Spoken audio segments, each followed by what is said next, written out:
Hello YouTube family, అందరూ ఎలా ఉన్నారు? మేమందరం కలిసి ఇన్నోబిట్ మాల్కి వచ్చామన్నమాట. ఆ రోజు మాకు నెట్వర్క్ అనేది పనిచేయలేదు, సో అందరం త్వరగా లాగౌట్ చేసేసుకొని ఇన్నోబిట్ మాల్కి అయితే వచ్చామన్నమాట. ఇంకా ఇన్నోబిట్ మాల్లో మేమైతే షాపింగ్ చేసే బ్యాచ్ కాదు, ఓన్లీ చూసి వచ్చే బ్యాచ్ అనమాట. అలానే కొట్టేసే బ్యాచ్ కూడా కాదు, జస్ట్ వెళ్ళి ఏమన్నా ఫుడ్ నచ్చింది తినేసి వచ్చే బ్యాచ్ అనమాట. అలా మాకు ఇష్టమైన ఫుడ్ అనేది మేము కొన్ని అయితే ఆర్డర్ చేసుకొని అవన్నీ అయితే మేము బాగా ఎంజాయ్ చేస్తూ తినేసాం అనమాట. ఎంతలా తినంటే ఆ రోజు నైట్ కూడా నేను ఫుడ్ తినలేదు, అంతలా తినేసాను. ఇంకా నెక్స్ట్ మా ఫ్రెండ్స్ అందరూ ఎవరి దారిని వాళ్ళు పక్క నుంచో నన్ను ఒక్కదాన్ని కూర్చోబెట్టి వీడియో తీశారు.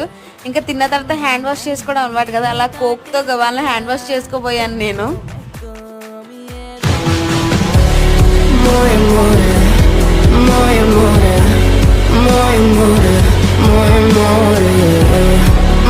more